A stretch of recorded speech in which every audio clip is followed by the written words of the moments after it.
إن الحمد لله نحمده ونستعينه ونستغفره ونعوذ بالله من شرور أنفسنا ومن سيئات أعمالنا من يهده الله فلا مضل له ومن يضلل فلا هادي له وأشهد أن لا إله إلا الله وحده لا شريك له وأشهد أن محمدا عبده ورسوله يا أيها الذين آمنوا اتقوا الله حق تقاته ولا تموتن إلا وأنتم مسلمون يا أيها الناس اتقوا ربكم الذي خلقكم من نفس واحدة وخلق منها زوجها وبث منهما رجالا كثيرا ونساء واتقوا الله الذي تساءلون به والأرحام إن الله كان عليكم رقيبا يا أيها الذين آمنوا اتقوا الله وقولوا قولا سديدا يصلح لكم أعمالكم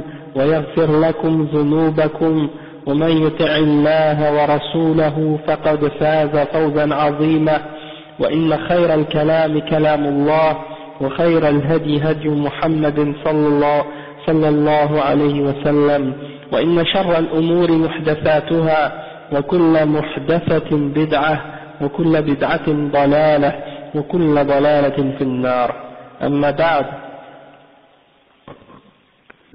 Donc aujourd'hui notre cours c'est sur Al-Wala wal-Bara. On a terminé le livre de Al-Irshad, les 6 piliers de Al-Iman, Al-Iman billah, Allah, wa malaikatihi, ses anges, wa kutubihi, ses livres, wa rusulihi, ses messagers, wal yawm al-akhir, le jour du jugement dernier, wal iman bil qadar khayrihi wa sharrihi, et la foi en le qadar, c'est-à-dire la prédestination, qu'est-ce qu'il y a de bien et de mal de ce qu'Allah a prédestiné pour nous. On doit croire en tous ces articles de la foi. Je pense que j'ai rien manqué. Allah wa malaikatihi wa kutubihi wa rusulihi wal yawm al-akhir wal qadar. Donc alhamdulillah, maintenant qu'on a terminé ça, le cheikh il revient sur un point qui est fondamental, qui est al-wala ou al-bara. On avait commencé la semaine passée à l'expliquer, mais c'est mieux qu'il restait juste 10 minutes, on n'a pas vraiment eu le temps d'avancer. Donc on va repartir au début, on va expliquer à nouveau tout ce qu'on avait expliqué au début de la semaine passée, à la fin. Puis là, après on va essayer de terminer cette partie-là. D'accord? Donc on commence, le cheikh il dit Fatlun fil wala'i wal bara. الشيخ يقول هذا وبعد انتهينا من هذا البيان المختصر لأصول العقيدة الإسلامية نشير إلى أنه يجب على كل مسلم أن يدين بهذه العقيدة وأن يوالي أهلها ويعادي أعداءها فيحب أهل التوحيد والإخلاص ويواليهم ويبغض أهل الإشراك ويعاديهم. Donc le cheikh il dit, maintenant qu'on a terminé d'expliquer ce résumé des fondements de la croyance islamique, on veut montrer maintenant quelque chose qui est obligatoire à chaque musulman, et c'est-à-dire, maintenant qu'on a compris cette aqida, il faut que cette aqida soit implémentée et mis en œuvre, il faut l'appliquer dans nos actions. Et une des façons de l'appliquer dans nos actions, c'est d'appliquer ce fondement-là qui est al-wala ou al-bara, c'est-à-dire comme le chef il dit, an yuwali ahlaha wa yu'adi a'da'aha, c'est-à-dire les alliés, les gens qui croient en cette aqida qu'on vient d'étudier, il faut s'allier à eux et les prendre comme alliés, et les aimer, et les supporter, et les défendre. Et il faut s'opposer à ceux qui sont ennemis de cette aqida, et les détester, et se séparer d'eux, et s'éloigner d'eux, etc. Donc le cheikh il dit, فَيُحِبُّ أَهْلَ التَّوْحِيدِ وَالْإِخْلَاصِ وَيُوَالِيهِمْ. Donc tu dois aimer les gens qui appliquent le tawhid, et qui croient au tawhid, et qui croient à l'ikhlas, c'est-à-dire la sincérité de l'adoration, la pureté dans l'adoration, c'est-à-dire qu'elle doit être uniquement pour Allah subhanahu wa ta'ala. Et tu les prends pour alliés, ces gens-là, les croyants, les mu'minines. Et tu détestes les gens qui font le shirk et qui commettent le shirk et qui défendent le shirk et qui aiment le shirk, et tu te mets contre eux et tu les rejettes et tu t'éloignes d'eux, etc. Donc c'est ça al-wala ou al-bara, d'aimer ceux que Allah aime et de détester ceux qu'Allah déteste. Non.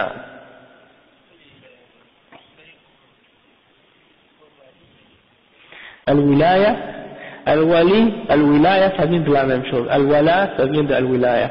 Un wali c'est un allié ou quelqu'un qui est proche d'Allah subhanahu wa ta'ala, qui est rapproché d'Allah subhanahu wa ta'ala, les alliés d'Allah, les amis d'Allah, les rapprochés d'Allah. Mais les walis des soufis, c'est pas du tout ça. En fait, c'est tous les diseurs de bonne aventure, les magiciens, les gens qui prétendent connaître l'avenir, qui prétendent connaître le rêve, qui inventent toutes sortes de bid'a, qui suivent le shaitan. Donc ces gens-là, c'est pas des awliya Allah, c'est pas des alliés d'Allah, mais c'est des awliya shaitan. D'accord?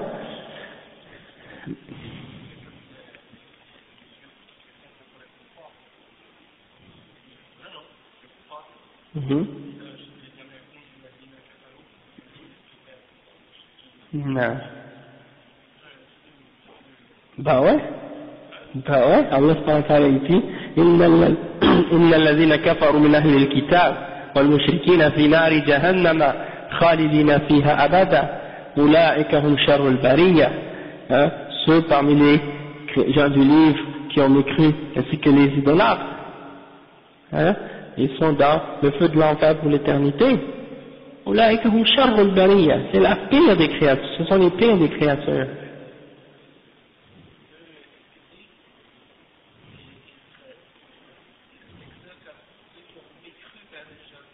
Ok.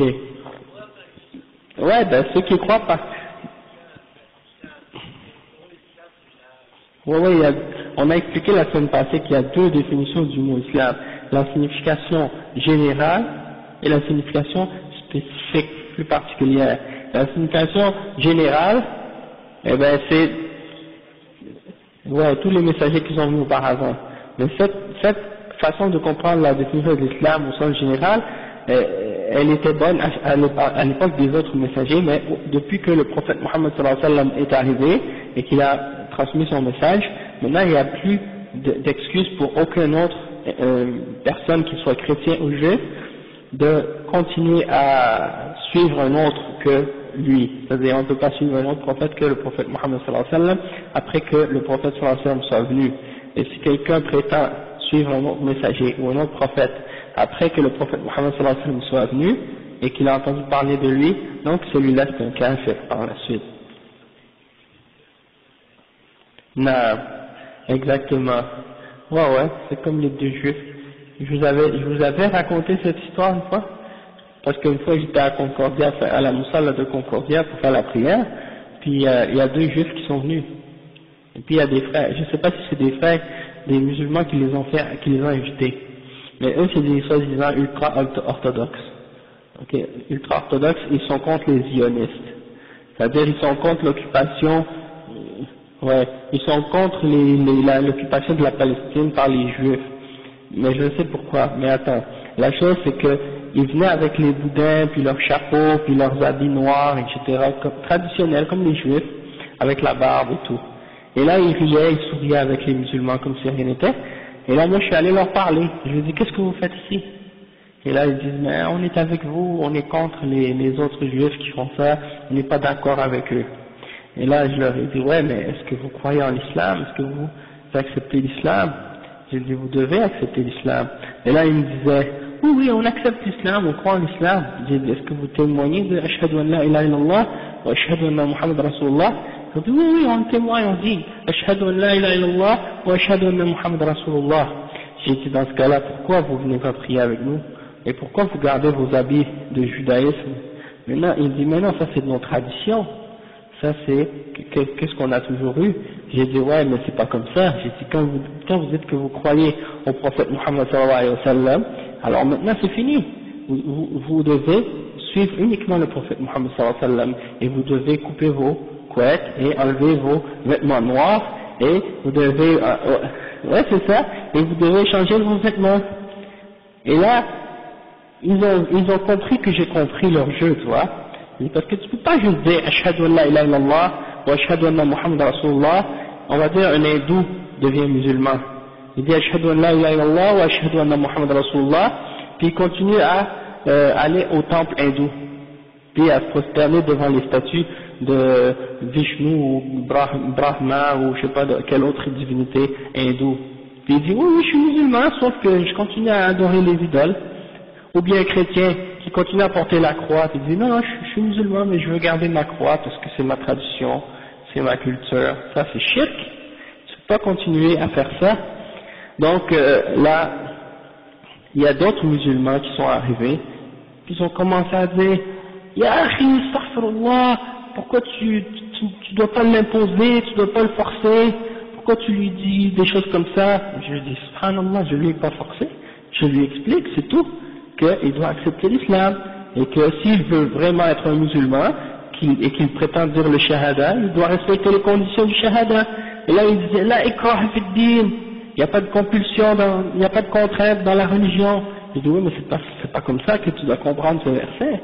Ça veut pas dire ça. Moi, est-ce que j'ai pris une arme et je l'ai forcé à rentrer dans l'islam pour que je l'ai contraint?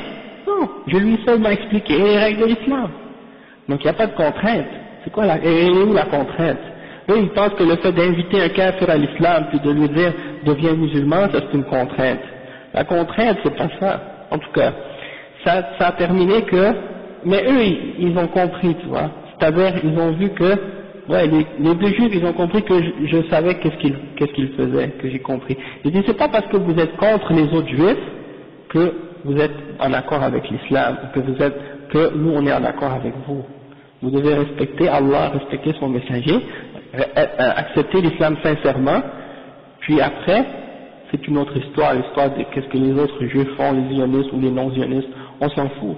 Nous c'est, qu'est-ce qui compte entre vous et nous, c'est l'islam qui nous sépare. C'est tout. Si vous acceptez l'islam, vous êtes nos frères. C'est fini. Hein? C'est pas autre chose que ça. En tout cas, Allah musta'an.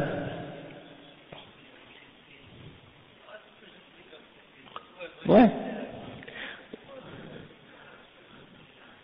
Ouais, il y a beaucoup de soufis. Non, subhanallah. Non, il y a beaucoup de soufis, c'est vrai.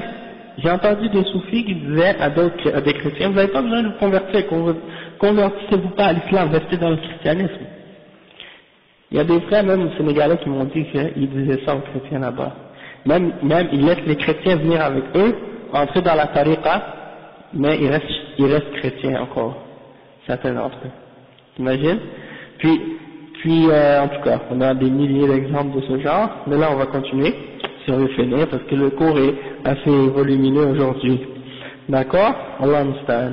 Donc le chef il dit, وذلك ملة إبراهيم والذين معه الذين أمرنا بالاقتداء بهم حيث يقول سبحانه وتعالى قد كانت لكم في أسوة حسنة في إبراهيم والذين معه إذ قالوا لقومهم إنا براء منكم ومما تعبدون من دون الله كفرنا بكم وبدا بيننا وبينكم العداوة والبغضاء أبدا حتى تؤمنوا بالله وحده. Donc, ici, le chef il nous dit que ça, le fait de s'allier avec les mu'minines et de se désavouer des mouchriquines et des kuffars, ça c'est la voie d'Ibrahim, c'est la religion d'Ibrahim. Wa alaykum salam wa rahmatullahi wa barakatuh. Kifak, alhamdulillah. Donc ça c'est millatu Ibrahim, ça c'est la voie d'Ibrahim. Vous comprenez mes frères? Donc, je vois si vous êtes attentifs. Ouais, la voie d'Abraham. Maintenant, je ne sais pas si vous avez entendu parler, mais il y a ces gens-là maintenant qui appellent à ce qu'on appelle Wahdatul Adyan, l'unicité des religions. Ils veulent unir toutes les religions, faire une seule. C'est-à-dire, tout le monde reste avec ses croyances différentes, mais on dit, c'est pas grave, on est tous sur même si on est tous sur un chemin différent, mais on a tous le même but, c'est-à-dire Dieu, donc on doit tous s'accepter et tous respecter toutes les religions. Et ça c'est la base de la mécréance. D'accord? Donc eux ils disent qu'il y a les trois religions monothéistes. Et ils disent que ces trois religions-là, soi-disant monothéistes, c'est-à-dire l'islam, le christianisme et le judaïsme, ils disent que ces trois religions-là sont basées sur la religion d'Abraham. Maintenant, quand on retourne au message d'Abraham, on réalise que aucune de ces religions-là, excepté l'islam, ne suit réellement la voie d'Abraham. Parce que dans la voie d'Abraham, il n'y a pas de shirk. Dans la voie d'Abraham, il n'y a pas de s'allier avec les kuffars et les mouchriquins et d'adorer autre que Allah subhanahu wa ta'ala, contrairement aux chrétiens et aux juifs. Hein? Également, il n'y a pas de question de nationalité pour dire que tu es croyant. Hein? Le fait que ta mère est d'une certaine race ou d'une certaine origine ou d'un certain peuple, que là, ça veut dire que tu es un croyant parce que c'est ta mère qui est de cette origine-là, comme les juifs. Ça fait partie de la voie d'Abraham, parce qu'Abraham, Allah subhanahu wa ta'ala, il dit à son sujet dans le Coran, ما كان إبراهيم يهوديا ولا نصرانيا ولكن كان حنيفا مسلما ولم يكن من المشركين وما كان من المشركين. ما كان إبراهيم يهوديا ولا نصرانيا ولكن كان حنيفا مسلما وما كان من المشركين. Donc il n'était pas un juif, il n'était pas un chrétien. Il était avant la Bible. Il était avant la Bible, avant le Premier Testament et avant le Nouveau Testament. Avant le Nouveau et l'Ancien. C'est-à-dire, quand je dis avant et après, c'est-à-dire avant l'écriture de ces livres-là, avant la Torah et avant l'Injil. Donc il ne pouvait pas être ni juif, il ne pouvait pas être chrétien non plus. D'accord? Et les juifs sont arrivés de la descendance de Jacob, Banu Israël. Jacob a eu ses 12 fils, et c'est à partir de ces 12 fils-là qu'il y a eu les 12 tribus. Et Jacob, c'est le fils d'Abraham, hein, le fils d'Isaac. Jacob, c'est le fils d'Isaac, hein, donc il est descendant d'Abraham, c'est le grand-père, c'est le petit-fils d'Abraham. Et donc, ça veut dire que, en réalité, Abraham n'était pas juif, les juifs sont apparus par la suite. D'accord? Donc il n'était pas juif, il n'était pas chrétien. Mais il était Hanif al-Muslima. Quand il priait à personne d'autre excepté à Allah subhanahu wa ta'ala. Hein? Donc quand j'ai dit aux juifs, par exemple, le juif qui était à Concordia la dernière fois, il me dit, ça c'est mes traditions, de porter le chapeau noir et les habits noirs. Je lui ai dit, est-ce que Moïse s'habillait comme ça?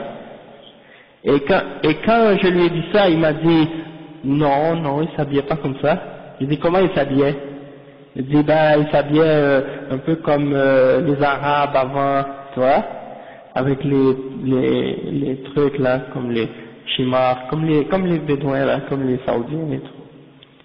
Les turbans aussi. J'ai dit, Abraham, il s'habillait comment? Et là, quand je lui ai dit ça, il m'a dit, il portait les turbans et tout, des choses comme ça. Donc j'ai dit, c'est quoi votre rapport avec les chapeaux noirs et tout là? Ça c'est pas dans la religion d'Abraham, c'est pas la tradition de Moïse. Donc quelle tradition vous suivez? C'est pas la tradition de Moïse, c'est pas écrit même dans la Bible de s'habiller comme ça. De Judas, un des fils de Judas s'appelait Jacob, ou bien c'est à cause de la Judée. Un qui s'appelait Judas, un d'entre eux qui s'appelait Judas, parce qu'ils ont divisé la Palestine, ou l'endroit que Dieu, la terre de Canaan, ils l'ont divisé, une partie pour chacun des 12 fils, puis une partie qui s'appelait Judée, parce qu'elle était donnée à Judas. Donc c'est une des raisons. Puis c'est de là que ça vient, non, c'était pas l'aîné. Wallahu a'lam. Donc c'est ça. Mais c'était juste pour expliquer que c'était pas eux, qu'est-ce qu'ils suivent, c'est pas la voie d'Abraham. Et c'est pas vrai que leur religion c'est la religion monothéiste qui suit la voie d'Abraham, parce qu'ils suivent pas la voie d'Abraham. Et non, ils ont dit ce que Zuhair ibn Allah, Uzair ibn Allah, oui. Donc là maintenant on va comprendre un petit peu plus de qu'est-ce que c'est Millatu Ibrahim. Allah subhanahu wa ta'ala, il a dit dans le Coran à propos d'Abraham, il dit, il y avait certes un bon exemple à suivre dans Abraham et en ceux qui ont cru avec lui. ceux qui étaient avec lui. Lorsqu'ils ont dit à leur peuple, nous nous désavouons de vous et de ce que vous adorez en dehors d'Allah, et nous vous rejetons, nous ne croyons pas en vous, nous vous rejetons, et entre vous et nous, il y a une animosité et une haine qui est commencée et qui va durer jusqu'à ce que vous croyiez en Allah seul. Donc ils ont déclaré aux idolâtres, aux shrikin de leur peuple, c'est-à-dire Abraham, et ceux qui ont cru avec lui, ils ont déclaré qu'ils avaient de la haine et de l'animosité contre les gens qui adorent autre que Allah. Et que cette haine et cette animosité, elle n'est pas basée sur une chose matérielle ou pour les choses de la dunya, elle est uniquement basée sur la foi et sur la croyance en Allah subhanahu wa ta'ala. Donc si ces gens-là acceptent la foi en Allah, cette haine et cette animosité disparaît, elle s'en va, parce qu'elle est basée sur le fait que ces gens-là ont rejeté la foi. Mais s'ils acceptent la foi, ils deviennent nos frères. Hein? Donc ça c'est clair. Donc ça c'est un verset dans lequel on voit clairement l'exemple d'Abraham. Et même, étant donné que le prophète Mohammed sallallahu alayhi wa sallam, il était sur cette même voie que la voie d'Abraham, comme les autres messagers d'Allah, eh bien il a confirmé cette explication-là, même dans l'islam. Donc Allah subhanahu wa ta'ala, le cheikh il dit, وهو من دين محمد عليه الصلاة والسلام قال تعالى يا أيها الذين آمنوا لا تتخذوا اليهود والنصارى أولياء بعضهم أولياء بعض ومن يتولهم منكم فإنه منهم إن الله لا يهدي القوم الظالمين. Donc ça fait partie de la religion de Muhammad sallallahu alayhi wa sallam également, de se désavouer des mushrikin et du shirk. Donc il mentionne le verset dans lequel Allah subhanahu wa ta'ala dit « Oh les croyants, ne prenez pas les juifs et les chrétiens comme des alliés, ce sont des alliés les uns des autres, et celui d'entre vous qui les prend pour alliés, alors il est un des leurs, فَإِنَّهُ مِنْهُمْ » Et Allah subhanahu wa ta'ala ne guide pas les peuples injustes. Et le cheikh il dit وَهَذِهِ في تحريم موالاة أهل الكتاب خصوصا. Donc ce verset-là, c'est une interdiction de prendre pour alliés les juifs et les chrétiens en particulier. Mais il y a d'autres versets qui sont généraux, c'est-à-dire qui interdisent de prendre pour alliés les kuffars en général, non seulement les juifs et les chrétiens. Attends, laisse-moi juste compléter. Le verset c'est Ya ayyuhalladhina amanu la tattakhidhu aduwwi wa aduwwakum awliya. Oh les croyants, ne prenez pas mon ennemi et votre ennemi comme alliés. Puis il y a des clarifications qui vont venir par la suite pour clarifier des petits détails à ce sujet-là. Donc on va laisser les questions pour plus tard pour qu'on puisse essayer d'avancer le plus loin possible. Cheikh dit bal laqad harrama Allahu 'ala al-mu'min wa 'ala al-kuffar. Allah subhanahu wa ta'ala a interdit aux croyants de s'allier aux kuffars. ولو كان أقرب الناس إليه نسبا. Même si ce sont les gens qui sont plus proches parmi les parents de cette personne. D'accord? Même si c'est ton père ou ton frère ou autre parmi tes parentés. يا أيها الذين آمنوا لا تتخذوا آباءكم وإخوانكم أولياء إن استحبوا الكفر على الإيمان ومن يتولهم منكم فأولئك هم الظالمون. Ô les croyants, ne prenez pas vos pères et vos frères comme alliés s'ils préfèrent la mécréance à la foi. ومن يتولهم منكم فأولئك هم الظالمون. Et ceux d'entre vous qui les prennent pour alliés, voilà les injustes. Ce sont ceux-là les injustes. Allah subhanahu wa ta'ala dit également, قال تعالى لا تجد قوما يؤمنون بالله واليوم الآخر يوادون من حاد الله ورسوله ولو كانوا آباءهم أو أبناءهم أو إخوانهم أو عشيرتهم. Donc Allah subhanahu wa ta'ala dit encore dans Surat al-Mujadala, tu ne trouveras pas un peuple qui croit en Allah et au jour dernier, qui prennent ou qui aiment et qui offrent leur amitié à ceux qui s'opposent à Allah et à son messager, fussent-ils leur père, leur fils ou leur frère ou leurs proches. C'est-à-dire même si c'est ton père, même si c'est ton frère, même si c'est ta famille proche, ta parenté, ta tribu, S'ils s'opposent à Allah et à son messager, tu ne dois pas les aimer, tu ne dois pas leur offrir ton amitié. Le cheikh il dit وقد جهل كثير من الناس هذا الأصل العظيم حتى لقد سمعت بعض المنتسبين إلى العلم والدعوة في إذاعة عربية يقول عن النصارى إنهم إخواننا ويا لهم من كلمة خطيرة. Donc le cheikh il dit, et il y a beaucoup de gens parmi les gens d'aujourd'hui qui ignorent ce fondement-là, c'est-à-dire al-wala wal-bara. Et jusqu'au point où le cheikh dit, j'ai entendu certains parmi les gens qui se prétendent posséder la connaissance et la science dans l'islam et de faire le da'wa, ils prétendent faire le da'wa. J'ai entendu un d'entre ces gens-là dans une radio arabe qui disait au sujet des chrétiens, ce sont nos frères. Et il dit, comme cette parole est dangereuse. Et ça c'est une des personnes qui dit des choses semblables, c'est Youssef al-Qaradawi. Dans son livre Al-Halal wal-Haram, au début il a parlé de ça. Il a essayé de dire que on a le droit d'aimer les juifs et les chrétiens, puis que ce sont il dit dans d'autres citations, il a dit que ce sont nos frères, etc.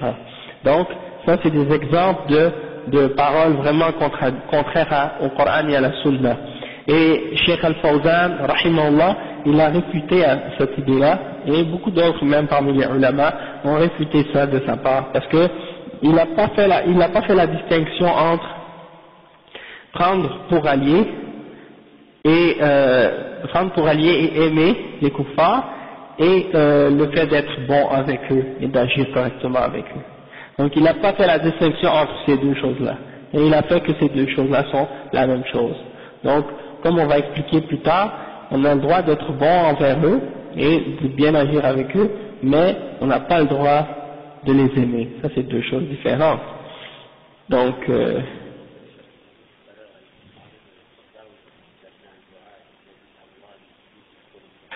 qu'Allah brise la colonne vertébrale. Comment il dit en arabe?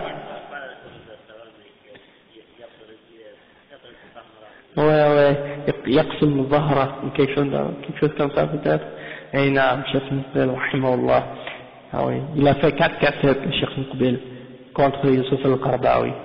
Il l'a appelé Iskat al-Kalb al-Awi. Ça veut dire faire taire le chien qui jappe. Youssef al-Qaradawi. Et 4 cassettes. Subhanallah. Et à chaque fois qu'il dit son nom, il dit La barakallahu fi. Ça veut dire qu'Allah ne le bénisse pas. Il était dur contre. Ah non, il dit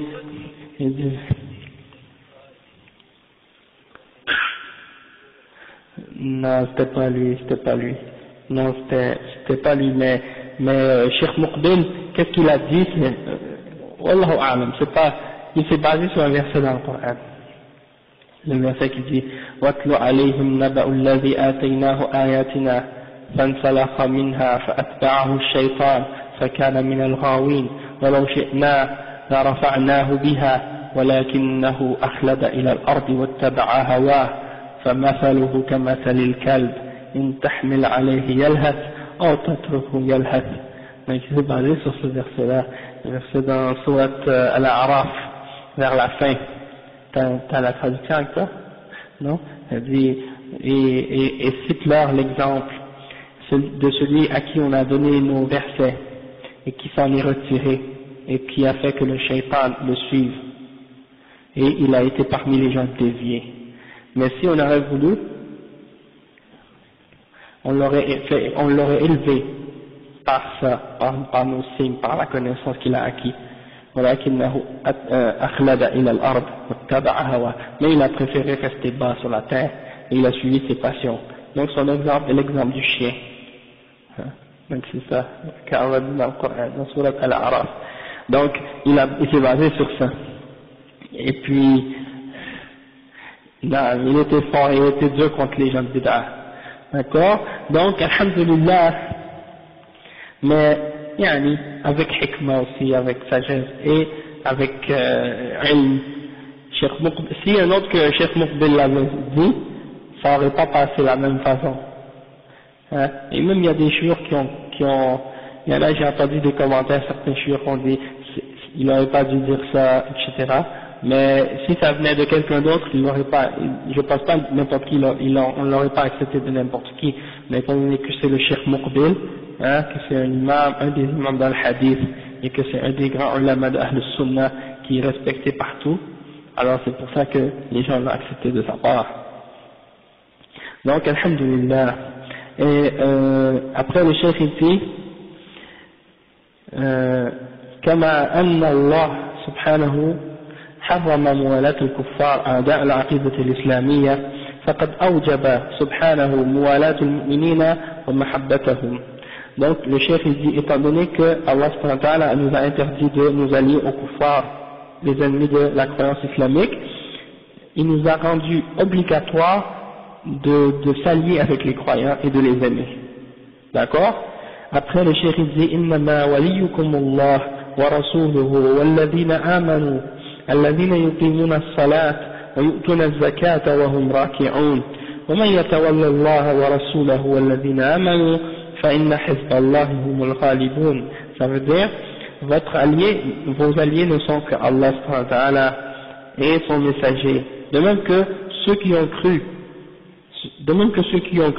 ceux qui ont établi la salat et qui donnent la zakat et qui se prosternent ou qui s'inclinent. Et celui qui prend pour allié Allah et son messager et ceux qui ont cru, alors sachez que le parti d'Allah c'est celui qui aura le dessus. Hein, c'est ça la Hizbullah, c'est ça le groupe d'Allah ou le parti d'Allah subhanahu wa ta'ala, et c'est eux qui seront victorieux, c'est eux qui vont avoir le dessus. Donc il faut prendre Allah et son messager et les croyants comme des alliés. Et après, Cheikh dit, قال تعالى محمد رسول الله والذين معه أشداء على الكفار رحماء بينهم وقال تعالى إنما المؤمنون إخوة. Donc Allah subhanahu wa ta'ala il a dit, Muhammad est le messager d'Allah sallallahu alayhi wa sallam, et ceux qui sont avec lui sont durs envers les kuffars et sont miséricordieux entre eux. Et dans un autre verset, Allah subhanahu wa ta'ala il dit, les croyants ne sont que des frères. فالمؤمنون إخوة في الدين والعقيدة وإن تباعدت أنسابهم وأوطانهم وأزمانهم. Le cheikh il dit, les croyants sont des frères dans la croyance et dans la religion, même si ils sont très loin, ils sont distancés dans leurs origines, ils n'ont pas la même origine, même s'ils ne sont pas du même pays, et même s'ils ne viennent pas de la même époque, ils sont des ikhwa, sont des frères dans la religion, et les femmes croyantes sont des sœurs dans la religion. D'accord? Et le cheikh il mentionne le verset, il dit, قال تعالى والذين جاءوا من بعدهم يقولون ربنا اغفر لنا ولإخواننا الذين سبقونا بالإيمان ولا تجعل في قلوبنا غلا للذين آمنوا ربنا إنك رؤوف رحيم. Donc Allah subhanahu wa ta'ala dit, et ceux qui ont cru par la suite, ceux qui sont venus par la suite, parmi les croyants qui sont venus après les Sahaba, ils ont dit, ô notre Seigneur, pardonne-nous et à nos frères qui nous ont précédés dans la foi, et ne mets pas dans notre cœur de la rancune pour ceux qui ont cru. Ô notre Seigneur, c'est toi le pardonneur et le miséricordieux. Après, Allah subhanahu wa ta'ala, après le cheikh il mentionne, il dit, فالمؤمنون من أول الخليقة إلى آخرها مهما تباعدت أوطانهم وامتدت أزمانهم إخوة متحابون يقتضي آخرهم بأولهم ويدعو بعضهم لبعض ويستغفر بعضهم لبعض. Donc le cheikh il dit que les croyants, peu importe, depuis la première parmi les créatures jusqu'à la dernière, même si elles sont séparées par différents pays ou dans des époques différentes, alors même si malgré ça ce sont tous des croyants et des frères qui s'aiment, et ils se basent tous les uns sur les autres, et ils invoquent tous Allah les uns pour les autres, et ils demandent tous pardon les uns pour les autres. Donc ça vient conclure l'introduction de ce sujet. Après, le chef, qu'est-ce qu'il va faire? Il va donner des exemples de fait de prendre pour allier les kuffars, et après il va donner des exemples de prendre pour allier les croyants. Qu'est-ce que c'est les manifestations de ça? Et puis, il y a une chose par contre qui est important de comprendre, c'est que ça c'est dans le cas des kuffars clairs, mais dans le cas des mu'minines clairs, ou des kuffars purs et des mu'minines purs. Par contre, si parmi les musulmans, il y en a qui ont la foi mais qui ont des péchés, ou qui ont des bid'ah, ou qui ont de l'hypocrisie, alors la façon dont on s'allie avec ces musulmans-là, qui ont du bien et du mal mélangé, ça change. On s'allie avec eux selon la proportion de pratique et d'application de l'islam qui nous montre. D'accord? Comme si, par exemple, un bon croyant, un bon musulman, un bon pratiquant qui nous apparaît être sur le droit chemin, on va le traiter d'une façon respectueuse et on va l'aimer pour Allah, tandis que l'autre musulman, par exemple, qui néglige dans ses obligations ou qui fait des péchés ouvertement, on va pas agir avec lui de la même façon, puis on va pas l'aimer au même degré qu'on aime celui qui est obéissant. La même chose aussi, celui par exemple qui est mubtadi', qui est un innovateur. On va l'aimer parce que c'est un musulman, dans le sens général, mais on va le détester d'un autre côté également, à cause qu'il est mubtadi'. Donc on va l'aimer pour Allah d'un point de vue, puis on va le détester pour Allah d'un autre point de vue. La même chose pour le musulman qui fait les péchés. On va l'aimer d'un point de vue, puis on va le détester pour Allah d'un point de vue.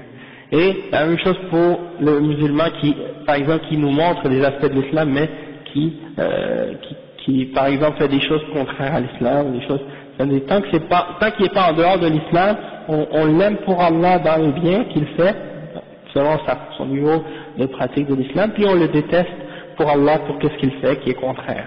D'accord? Puis ça, je vais essayer de donner des exemples de ça si c'est possible, Inch'Allah.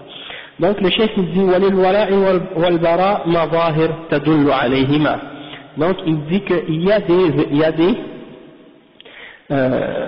des signes, il y a des choses qui démontrent qu'on s'allie, qu'on applique le al-wala wal-bara dans la pratique, et qu'on s'allie aux mu'minines et qu'on s'oppose aux kafirin. Et parmi ces signes-là, on va donner des exemples.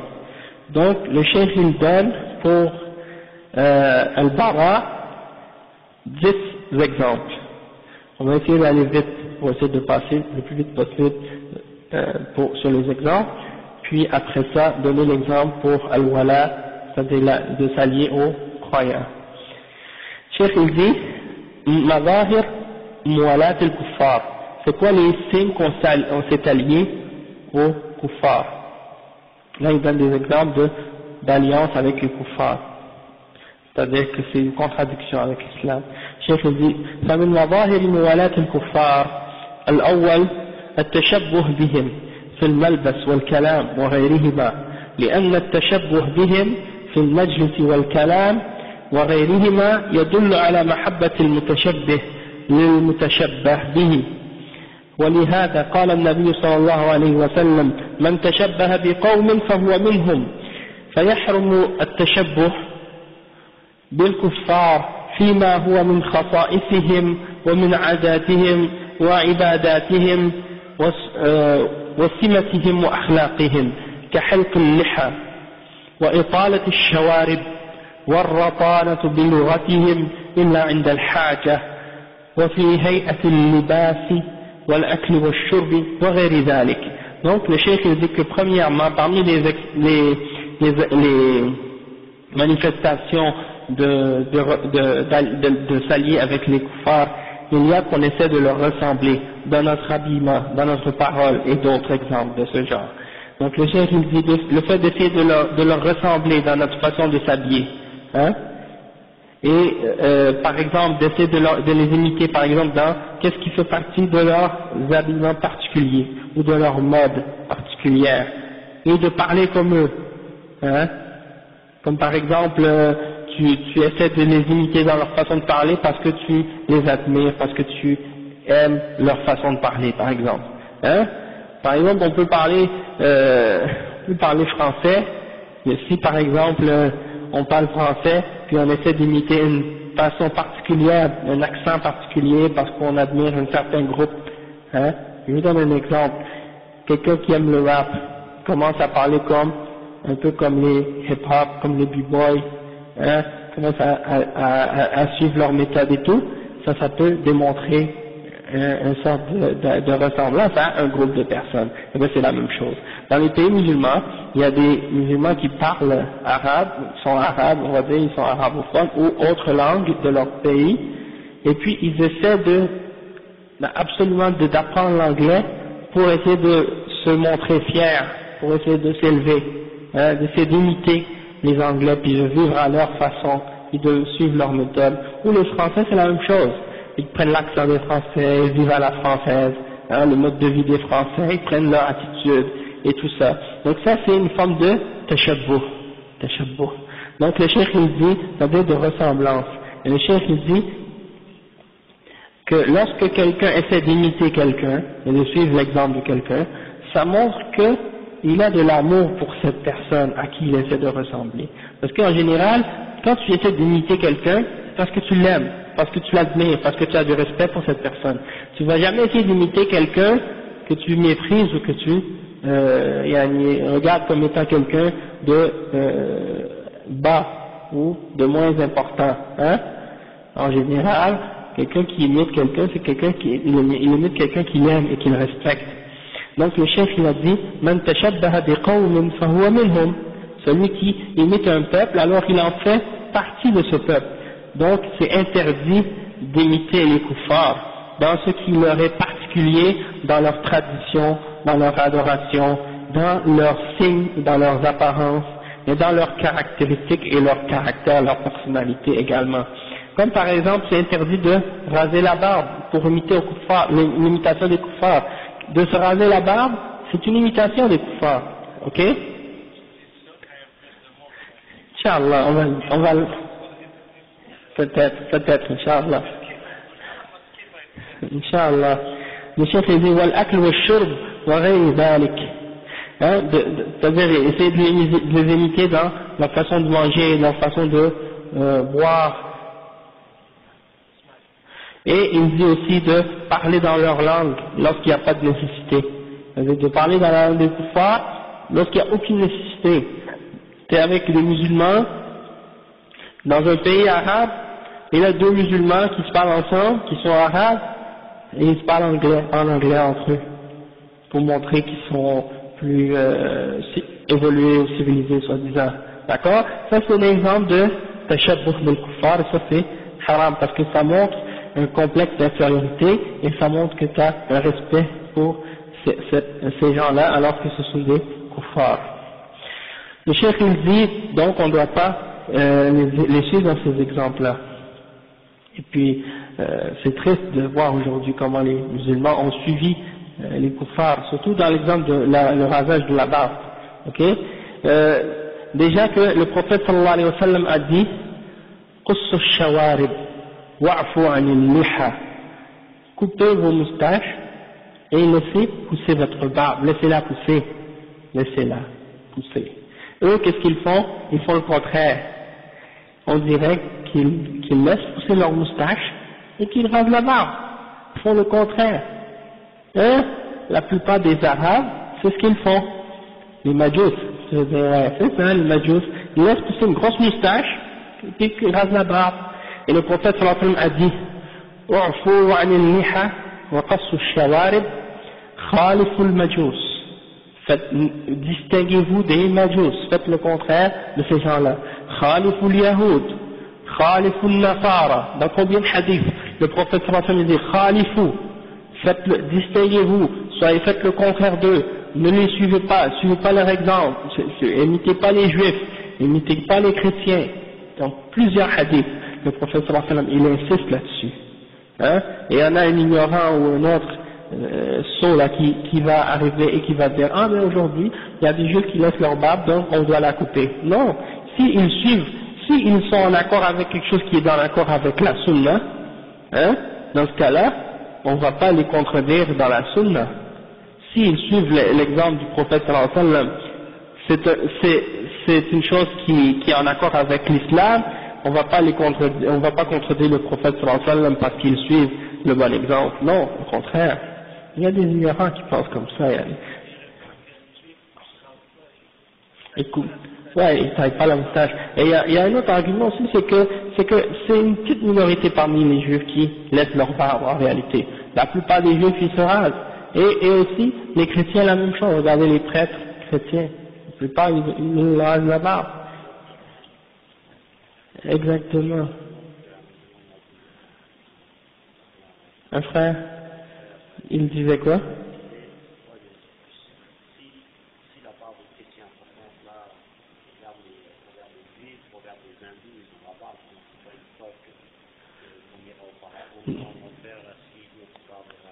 Non. Le prophète sallallahu alayhi wa sallam, il avait une grosse barbe qui arrivait jusqu'à sa poitrine. Et elle était ample. Elle était remplie, sa barbe. Bien remplie. Et les sahaba, ils étaient fiers de laisser leur barbe. Et ça fait partie de l'exemple du prophète sallallahu alayhi wa sallam. Et ça fait partie de la fitra. Ça fait partie de la fitra. Parce que le prophète sallallahu alayhi wa sallam l'a mentionné parmi les caractéristiques de la fitra, c'est-à-dire de la nature humaine et de la nature de l'islam. Hein. Et c'est comme ça que Allah a créé l'homme. Comme il a créé par exemple le lion avec sa crinière pour la distinguer de la femelle, il a créé l'homme avec une barbe pour le distinguer de la femelle également. Donc parmi les ulama, il y en a qui ont mentionné que le fait de se raser la barbe, c'est de ressembler à une femme. Ok, et ça c'est haram. Et le fait que ce soit un péché que tu fais constamment et que tu le fais en plein public, c'est-à-dire tu peux pas te cacher lorsque tu rases ta barbe, parce que tout le monde voit que tu désobéis à Allah et à son messager. C'est comme le frère qui disait l'autre fois, tout à l'heure, quand on lui a dit pourquoi tu rases ta barbe, et puis le frère il me dit est-ce que je vais aller en enfer si je rase ma barbe? Et puis je lui ai dit, Allah subhanahu wa ta'ala a dit فَلْيَحْذَرِ الَّذِينَ يُخَالِفُونَ عَنْ أَمْرِهِ أَنْ تُصِيبَهُمْ فِتْنَةٌ أَوْ يُصِيبَهُمْ عَذَابٌ أَلِيمٌ. Je lui ai dit que ceux qui désobéissent à son ordre, à son commandement, c'est-à-dire au commandement du prophète sallallahu alayhi wa sallam, prennent garde qu'une fitna les atteigne, hein, une épreuve les atteigne, ou bien qu'un dur châtiment les atteigne. Donc un des deux, une fitna. Et les ulama ils ont dit une fitna, c'est un shirk, que tu mets tes passions ou une autre chose au même niveau que l'ordre et le commandement du prophète sallallahu alayhi wa sallam. Donc tu le mets égal avec l'ordre du prophète sallallahu alayhi wa sallam. Donc en réalité tu ne suis pas Allah et son messager, tu n'obéis pas à Allah et son messager, mais tu obéis à tes désirs et à tes passions. Hein? Et aussi le danger de recevoir un Dieu châtiment. Et donc je lui ai dit, tu es sous la menace d'Allah subhanahu wa ta'ala dans ce verset. S'il veut, il te punira. S'il veut te pardonner, il te pardonnera. Sauf que sache que tu es sous sa menace à cause de cette désobéissance-là. Et tu le montres ouvertement devant tout le monde. C'est comme une femme qui marche dans la rue sans hijab. Elle est sous la menace d'Allah parce qu'elle ne fait pas un péché entre elle et Allah en privé. Elle fait un péché devant tout le monde. Et tout le monde la voit commettre ce péché. Donc ça c'est grave, c'est pire. Et le prophète sallallahu alayhi wa sallam a dit Kullu ummati mu'afa illa al-mujahirun. Le prophète sallallahu alayhi wa sallam a dit toute ma umma sera épargnée ou pardonnée, excepté ceux qui montrent ouvertement leurs péchés.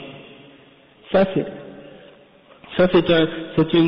une menace très sérieuse, le fait que de montrer, parce que ça, le fait que tu te rases devant les gens et que tu fasses ce péché-là, les ulama ils ont dit que le péché, s'il est petit, si c'est un petit péché, c'est pas un grand péché, le fait de le refaire constamment, ça devient un grand péché. Et aussi le fait de le faire en public, ça peut devenir un grand péché également. Donc c'est pour ça que les ulama ont dit que de raser la barbe, ça fait partie des grands péchés.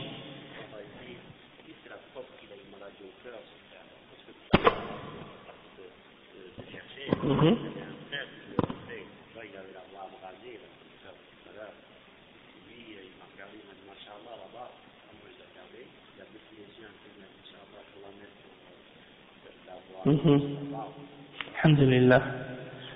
Non mais on n'a pas besoin de mentionner qui c'était, mais c'est juste qu'on a eu une petite histoire tout à l'heure avec un frère qui malheureusement qui a laissé sa barbe, qui n'a pas voulu laisser sa barbe et qui s'est rempli d'orgueil lorsqu'on a mentionné qu'il devait laisser sa barbe. Le shaitan est monté sur lui et puis ça y est, khalas. Il a perdu le contrôle de lui-même.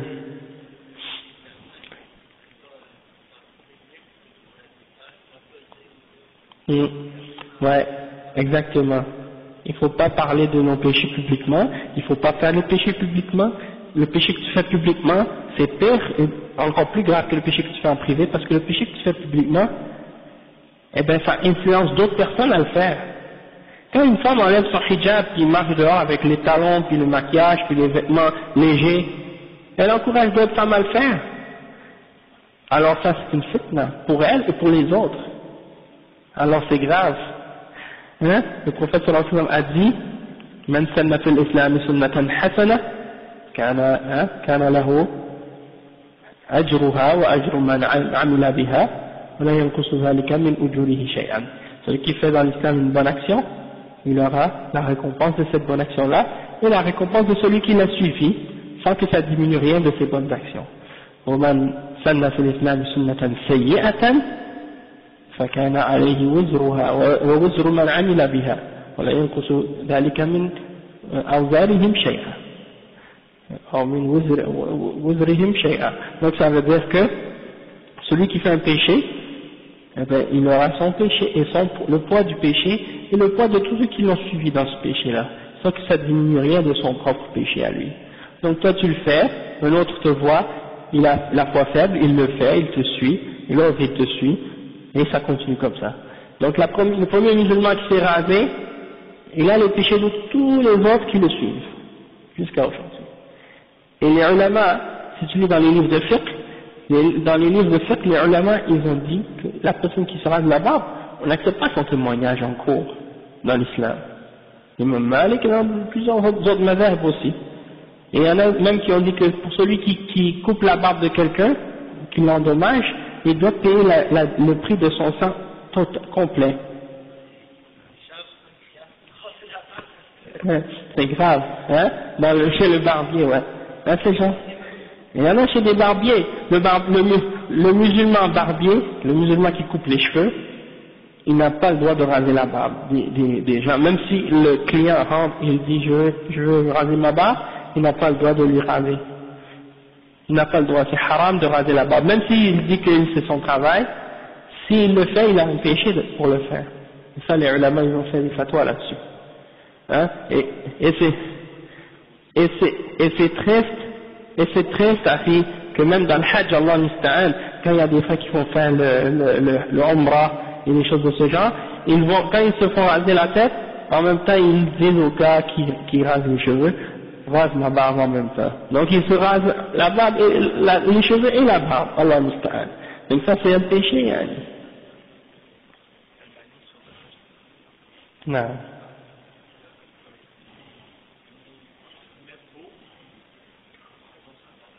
Ouais, même le Cheikh Al-Albani, il a mentionné dans son livre Adab al-Zafaf que quand certains musulmans se marient, le jour de la fête ou des noces, pour se faire beau, soi-disant, ils se rasent. Parce que pour eux, ils ont pris cette notion-là des kuffars, que pour être beau, il faut être bien rasé. Puis que si on n'est pas bien rasé, on est laid. Ça c'est la fitra de ces gens-là qui s'est mis à l'envers. Hein. Ils ont une fitra, hein, complètement bousillée. Qu'ils voient que le lait est devenu beau et que le beau est devenu laid. Ils voient que la barbe est laide et que la rasée est devenue beau. Donc c'est à cause de quoi? C'est parce que l'amour du mode de vie des kuffars est entré dans le cœur de ces gens-là.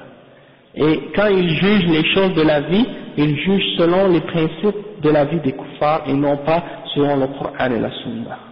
Mais on va continuer parce que sinon on va se tarder trop longtemps.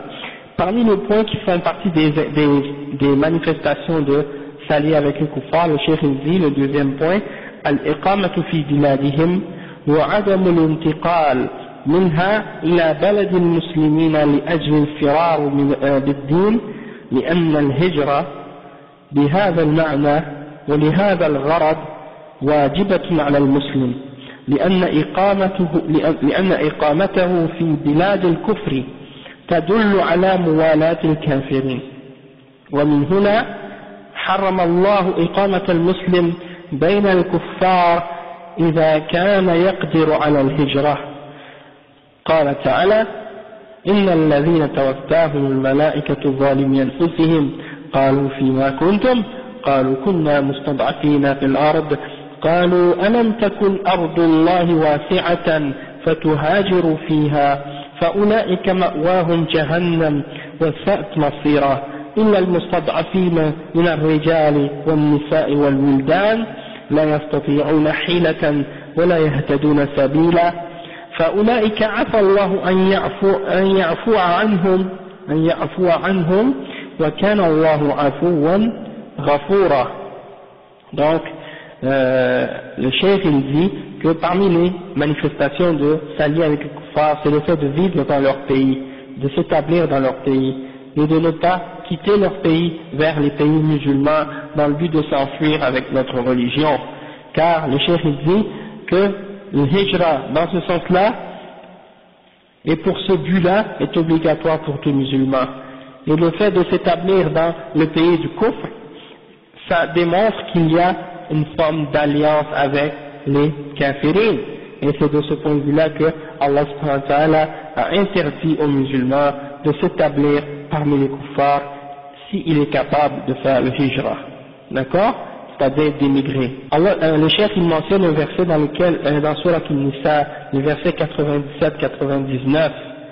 Wa alaykum salam wa rahmatullahi wa barakatuh. Le cheikh il mentionne le verset dans lequel Allah subhanahu wa ta'ala dit: ceux que les anges prennent leurs armes alors qu'ils se sont fait de l'injustice à eux-mêmes, hein, et les anges demandent à ces âmes-là: où est-ce que vous en étiez? Et dans votre religion, yani, où est-ce que vous en étiez? Et ils disent: nous étions faibles sur la terre. Alors les anges diront: est-ce que la terre d'Allah n'était pas assez vaste pour que vous soyez capables d'émigrer, ça veut d'émigrer, de quitter l'endroit où vous étiez pour aller vers l'endroit où vous êtes capable d'adorer Allah subhanahu wa ta'ala? Donc après le verset ça dit: فَأُولَٰئِكَ مَأْوَاهُمْ جَهَنَّمْ, et ceux-là leur destination sera l'enfer. Et quelle mauvaise destination.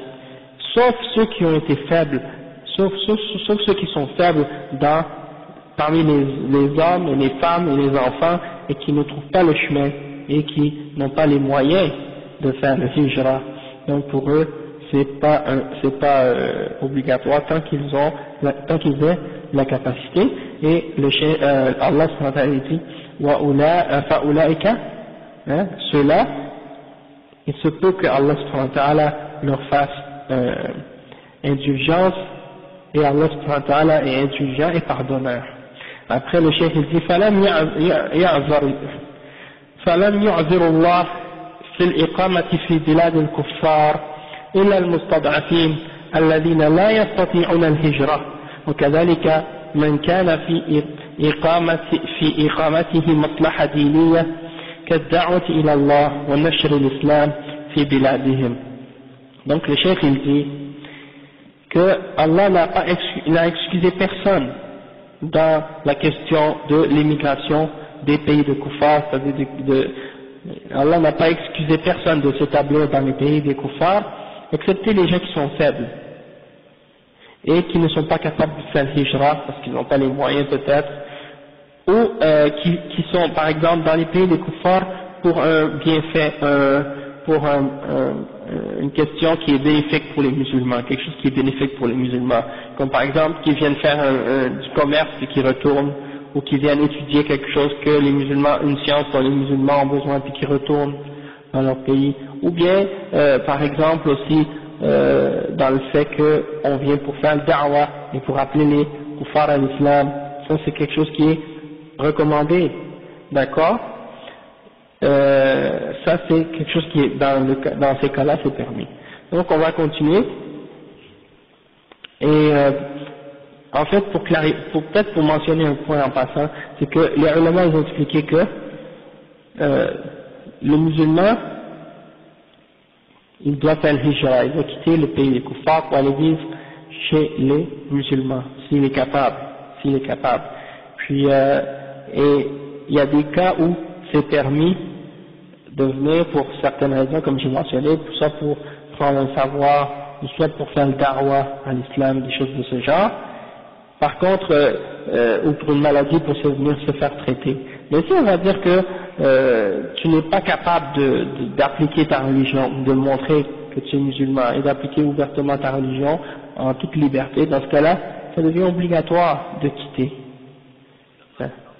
Ouais, c'est ça. En France aujourd'hui, ça devient de plus en plus dur pour un musulman d'appliquer ouvertement sa religion. Hein? Il y a des contraintes incroyables contre l'islam et les musulmans maintenant. Donc, si ça continue comme ça, ça va devenir obligatoire pour les musulmans, si ce ne l'est pas déjà, de quitter ce pays-là pour aller ailleurs dans un pays musulman.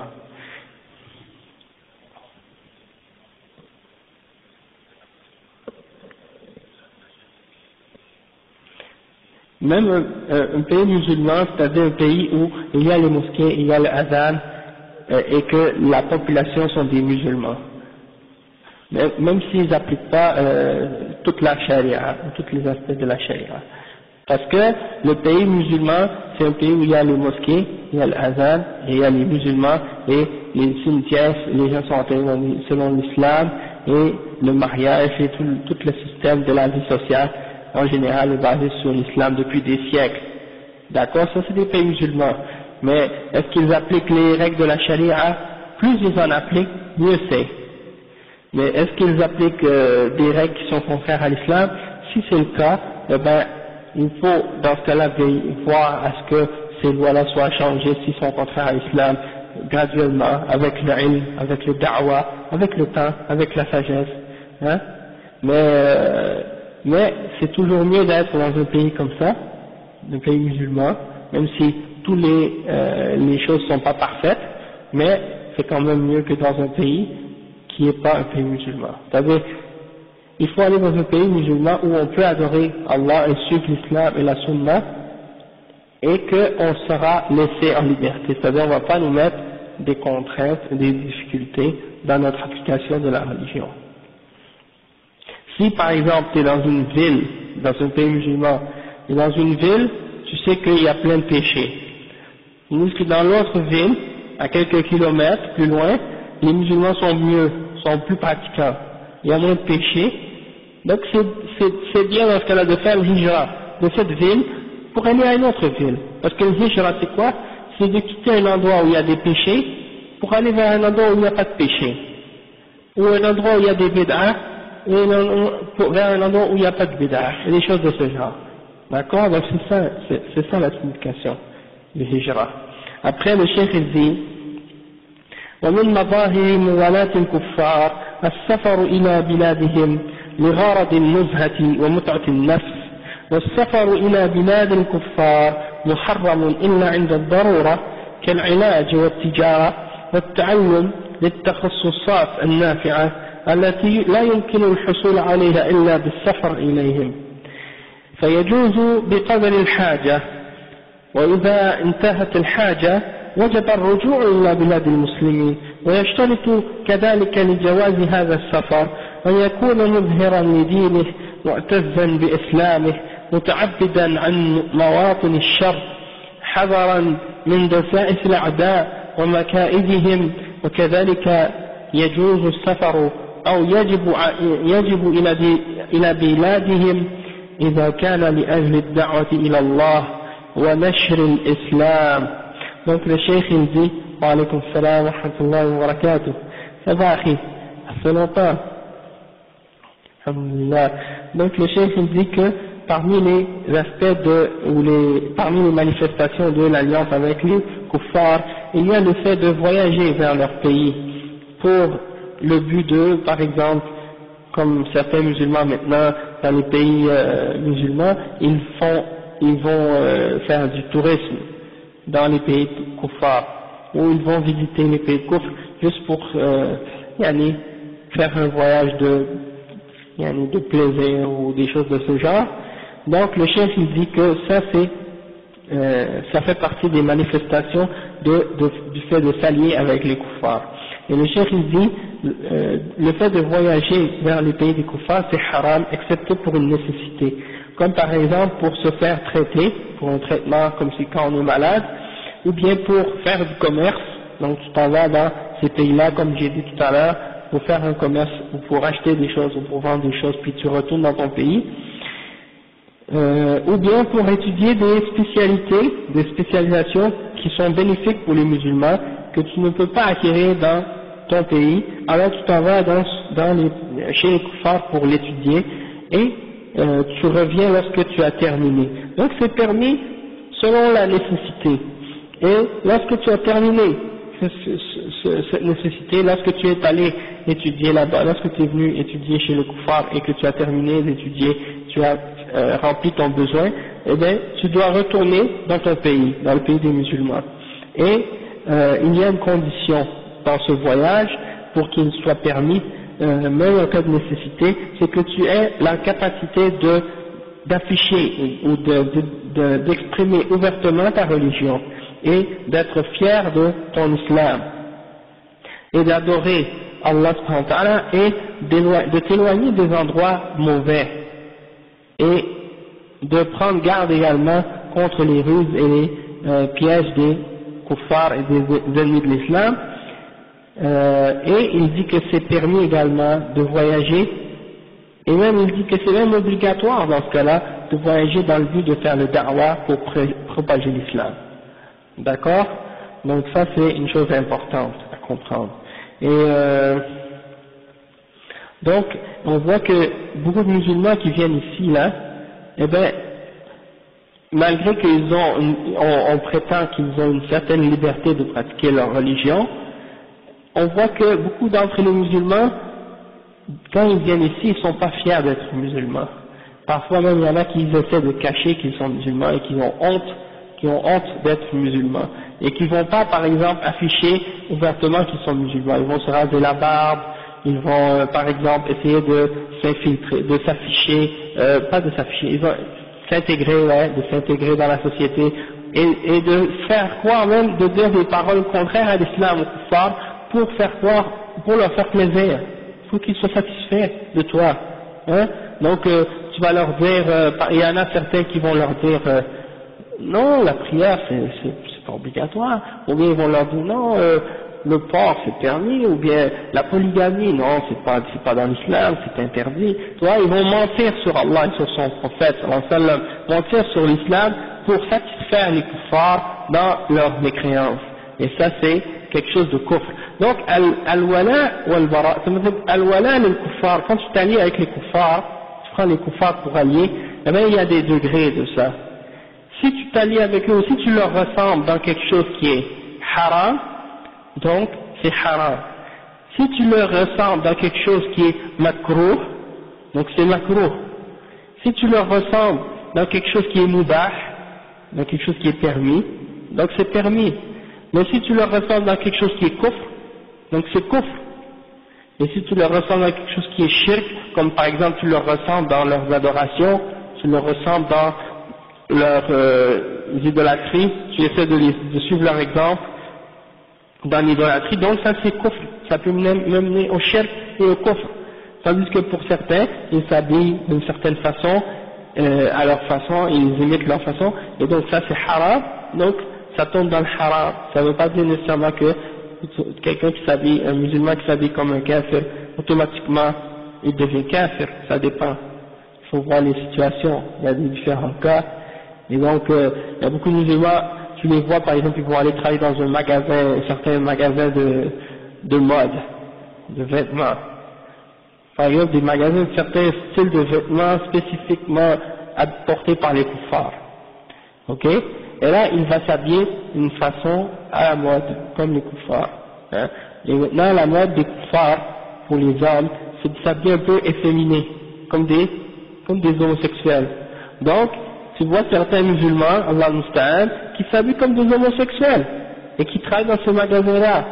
Alors ils mettent leurs cheveux à la même façon que leurs cheveux, et ils mettent leurs chemises serrées comme les kuffars et les pantalons serrés, et les chaussures de la même façon, et puis donc donc quand tu les vois ces gens-là, tu te dis mais ça c'est un musulman ou c'est un kafir, tu sais pas.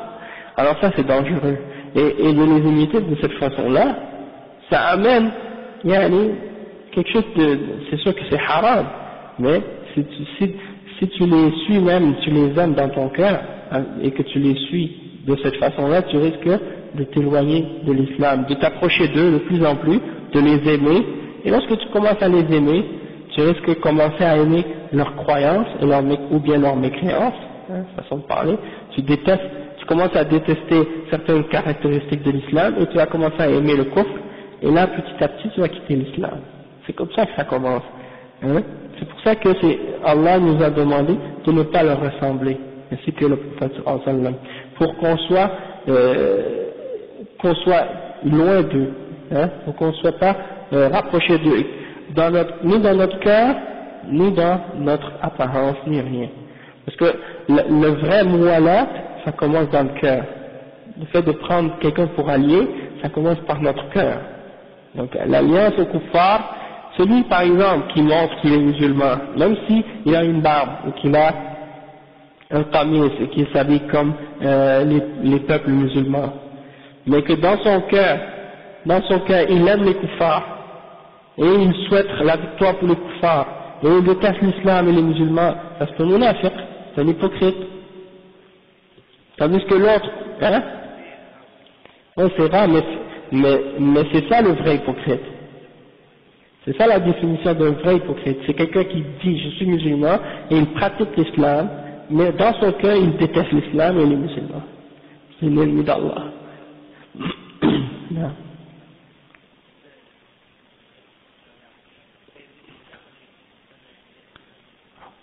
Ouais, il y a le fait de les supporter, de les aider, tu fabriques des armes pour eux, c'est une fitna, que tu les encourages. C'est comme par exemple les ulama qui ont demandé est-ce qu'on a le droit d'entrer dans la police, dans les pays de kufr, et dans l'armée, des choses de ce genre, et de devenir avocat ou juge, d'entrer dans leur système pour essayer de s'intégrer, puis après ça d'aider les musulmans.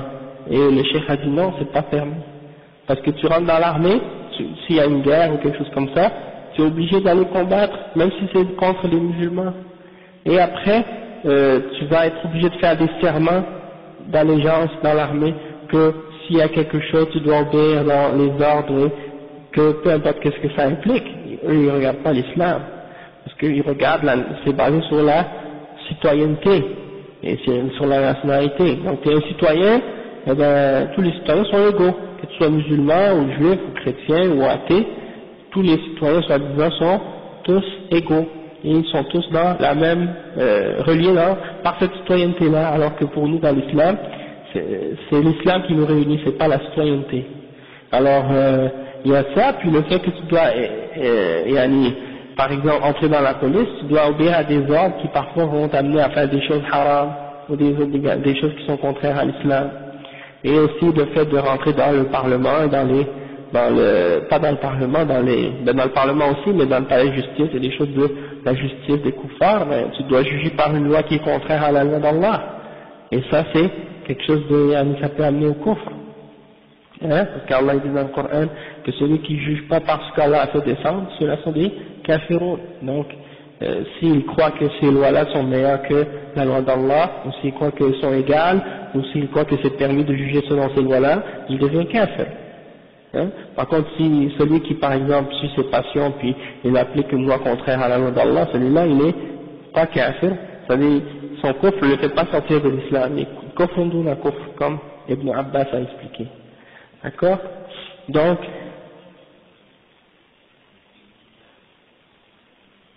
ancienne colonie, ouais c'est ça. Ben, qui jugent les pays qui ont été colonisés, qui jugent selon les lois que les kuffars ont importées, ben ces gens-là, par exemple, c'est des pays comme le Sénégal ou d'autres pays arabes et des autres pays musulmans non arabes également, eh ben, les kuffars sont entrés, ils ont mis leur système de loi et tout ça, et ils sont partis. Et quand les musulmans sont venus, ils ont trouvé ces lois-là, ils ont continué à les appliquer. Ben, yani, ça dépend de la personne. C'est-à-dire, si cette personne-là croit que de juger par autre que la loi d'Allah est permis, ou que c'est égal à la charia, ou que c'est supérieur à la charia, ou bien il y a des choses de ce genre, celui qui croit ça, que soit c'est égal, que c'est supérieur, que c'est meilleur, ou que c'est égal, ou que c'est permis, celui-là il est kafir, il n'est pas musulman, hein, s'il a la connaissance. S'il est ignorant, il n'est pas kafir, il faut qu'il le sache, il faut qu'il ait la connaissance, il faut qu'il n'ait pas fait l'erreur, il ne faut pas que ce soit une erreur de sa part, il faut qu'il que ce soit une chose qu'il a fait consciemment, et qu'il était conscient, qu'il savait avec connaissance qu'il a fait cette erreur-là. Et puis il ne faut pas que ce soit pour une passion ou quelque chose comme ça. Est-ce qu'ils ont le droit de juger par ces lois qui sont contraires à l'islam? Non, ils n'ont pas le droit. C'est haram. C'est sûr que c'est pas permis. Mais pour changer ça, ces choses-là, ça ces dirigeants-là, eh ben ils doivent croire, ils doivent craindre Allah subhanahu wa ta'ala, ils doivent appliquer la charia. Et le problème, c'est que la plupart d'entre ces dirigeants-là, ils sont des ignorants. Ils connaissent même pas l'islam comme il faut. Parce qu'ils ont été éduqués, la plupart dans des universités occidentales, ils ont une mentalité occidentale, ils ont le mode de vie occidental en général, même s'ils sont musulmans, ils connaissent pas la réalité de l'islam, le Coran et la Sunna. Donc, c'est pour cette raison-là qu'ils croient parfois que ces choses-là sont permises, d'accord? Mais, bien entendu, il faut que parmi les ulama et parmi les du'at, ceux qui ont du ilm, qui sont capables d'aller rencontrer ces dirigeants pour leur parler, leur expliquer le jugement d'Allah et les choses de ce genre, leur expliquer que si tu es un musulman, tu dois appliquer la loi d'Allah.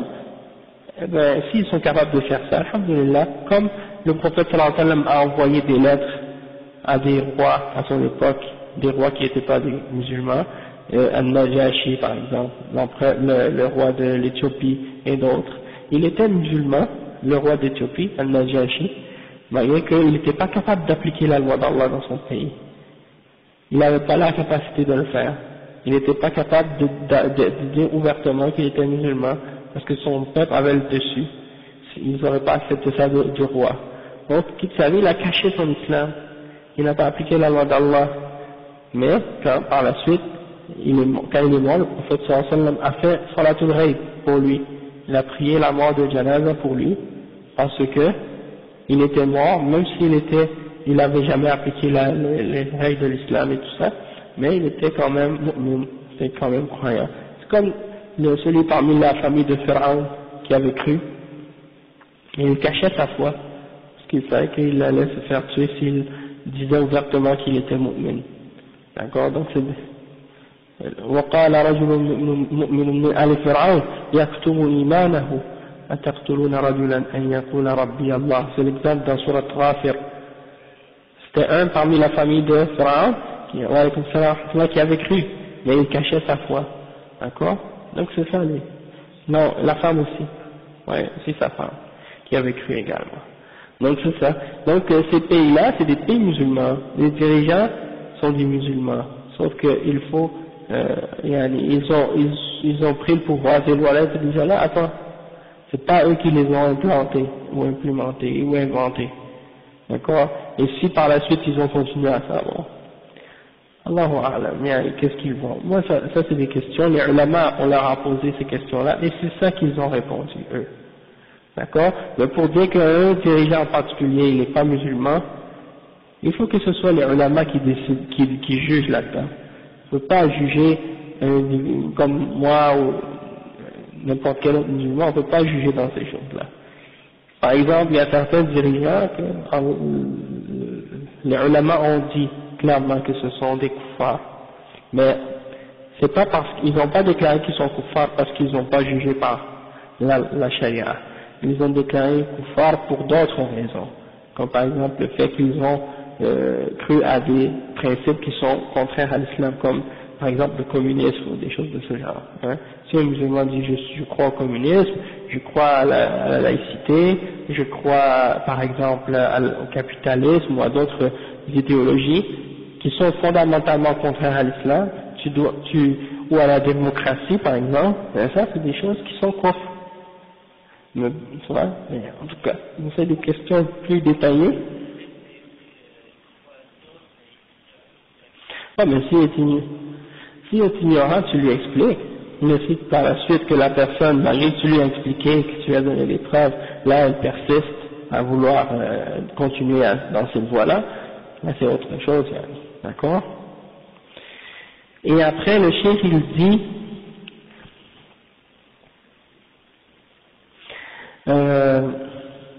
donc c'est permis d'aller dans les pays des kuffars pour répandre l'islam et pour prêcher l'islam.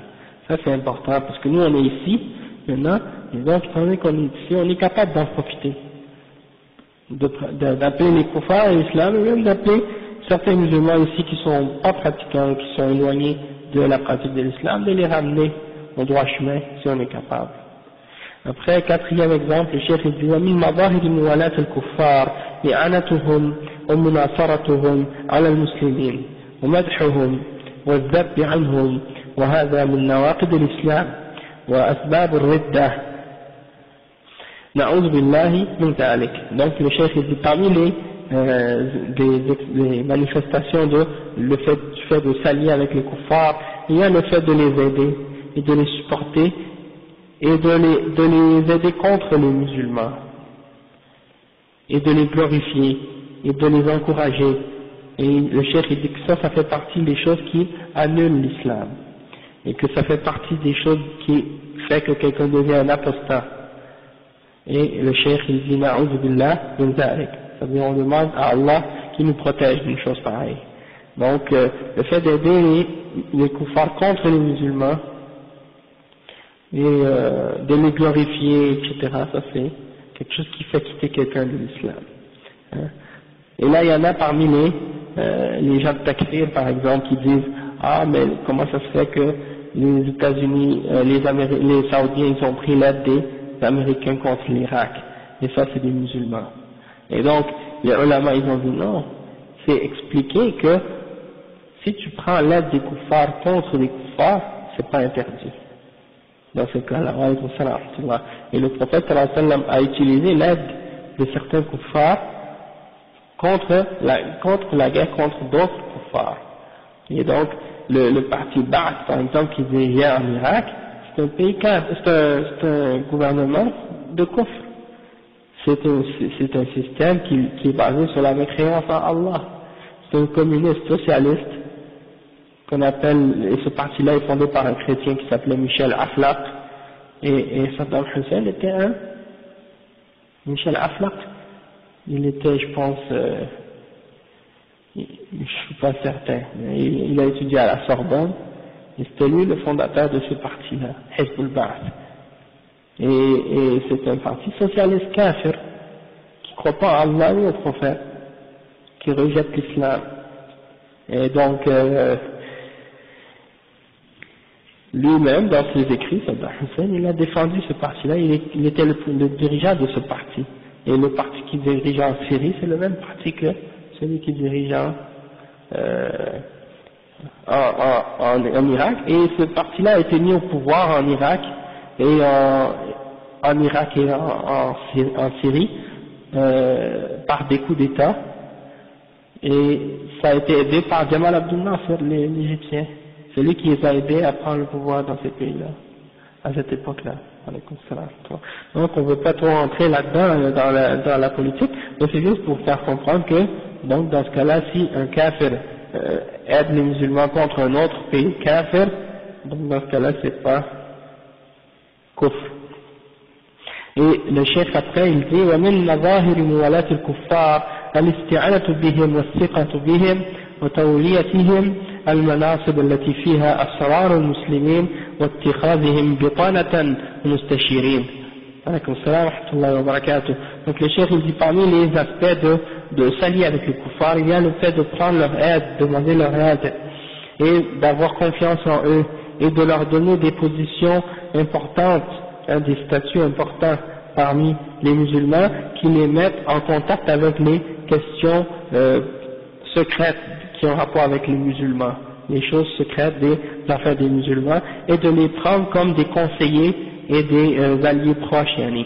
Ça fait que quelqu'un est kafir. Et le cheikh dit en bas, la note, ça dit fi ghayri halati darura, excepté par exemple de prendre l'aide des kuffars, excepté si c'est dans un cas de nécessité.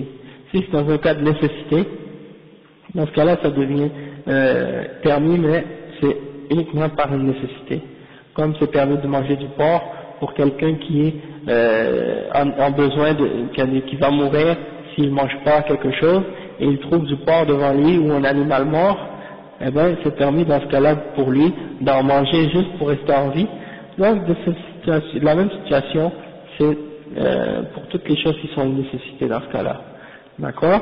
Et le cheikh il mentionne le verset qui dit قال الله تعالى يا أيها الذين آمنوا لا تتخذوا بطانة من دونكم لا يألونكم خبالا ودوا ما عنتم قد بدت البغضاء من أفواههم وما تخفي صدورهم أكبر قد بينا لكم الآيات إن كنتم تعقلون ها أنتم أولئك تحبونهم ولا يحبونكم وتؤمنون بالكتاب كله وإذا لقوكم قالوا آمنا وإذا خلوا عضوا عليكم الأنامل من الغيظ عضوا عليكم الأنامل من الغيظ قل موتوا بغيظكم إن الله عليم بذات الصدور إن تمسسكم حسنة تسؤهم وإن تصبكم سيئة يفرحوا بها وإن تصبروا وتتقوا لا يضركم كيدهم شيئا.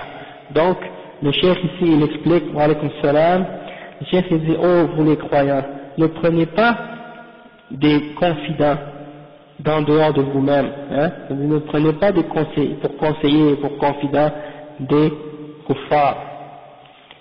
Ils ne failleront de vous bouleverser et ils souhaitent pour vous de la difficulté.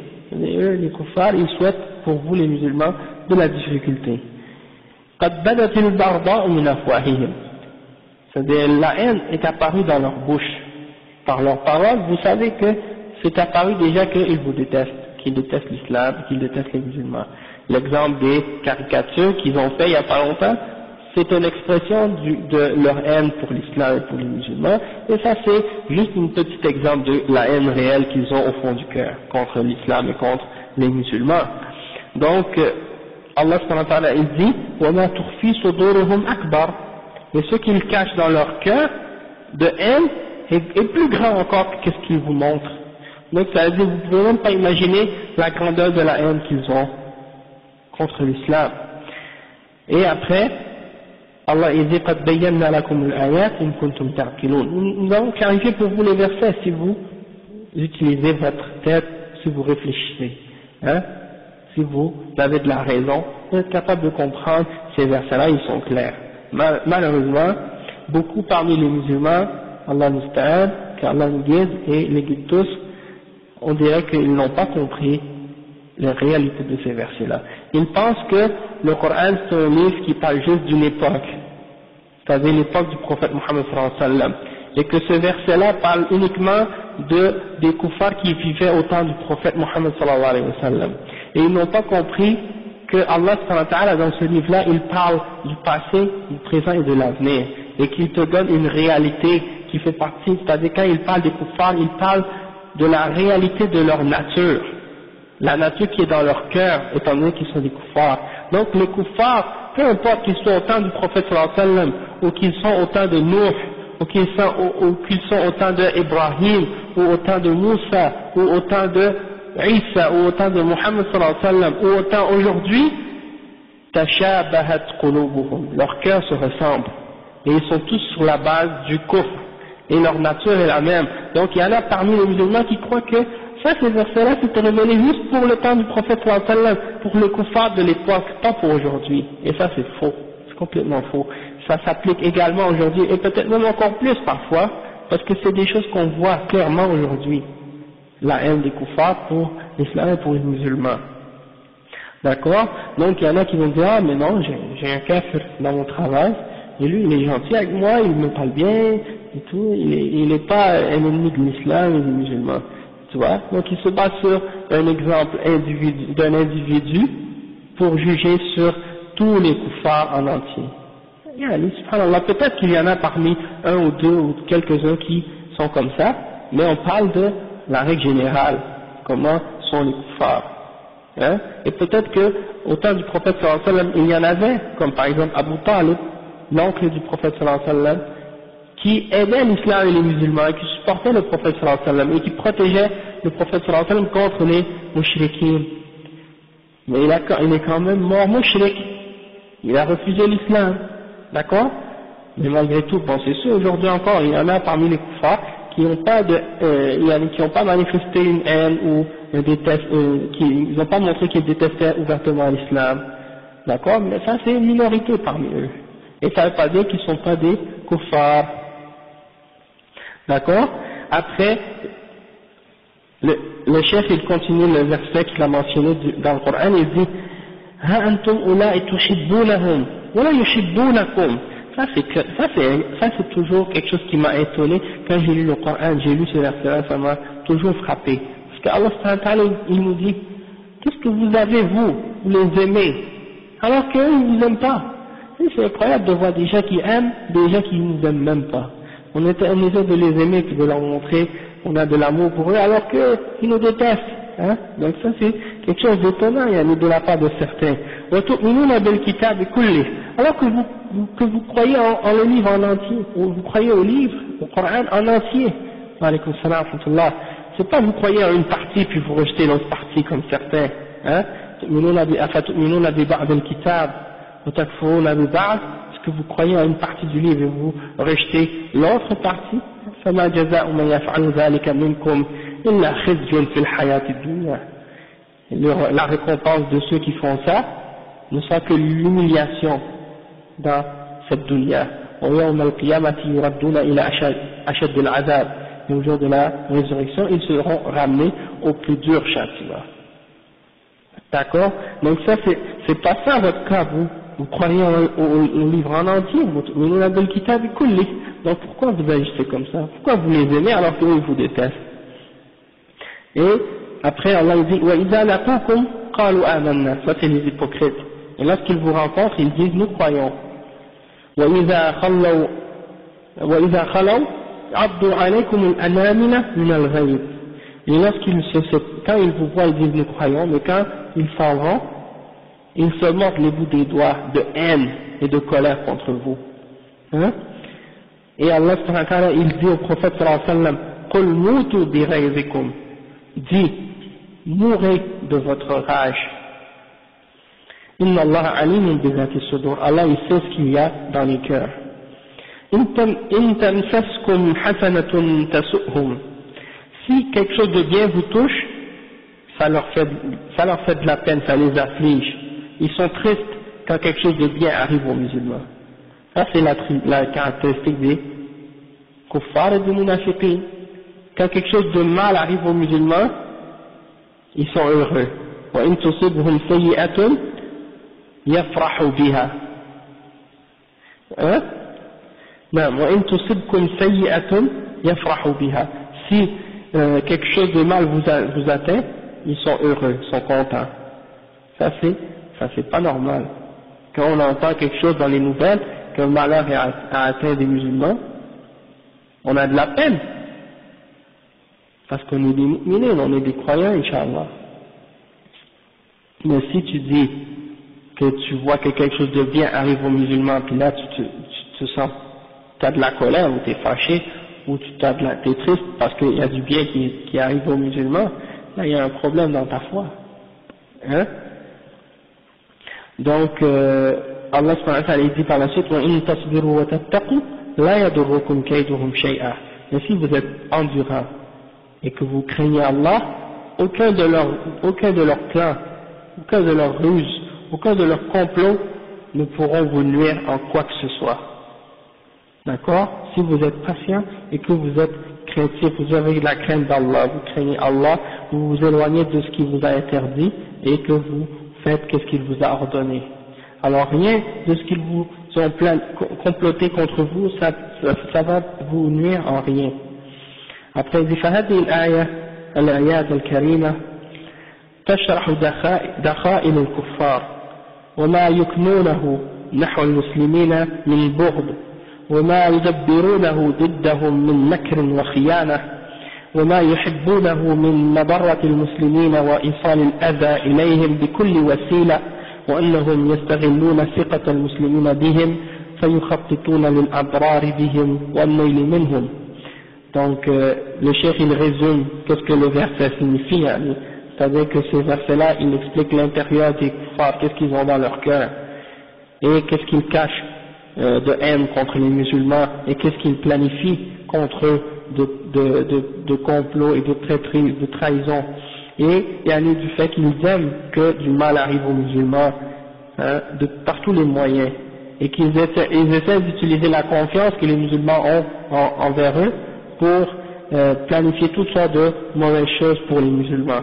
Après le cheikh dit روى الإمام أحمد عن أبي موسى الأشعري رضي الله عنه قال قلت لعمر رضي الله عنه لي كاتب نصراني قال ما لك قاتلك الله أما سمعت قول الله أو أما سمعت الله يقول يا أيها الذين آمنوا لا تتخذوا اليهود والنصارى أولياء بعضهم أولياء بعض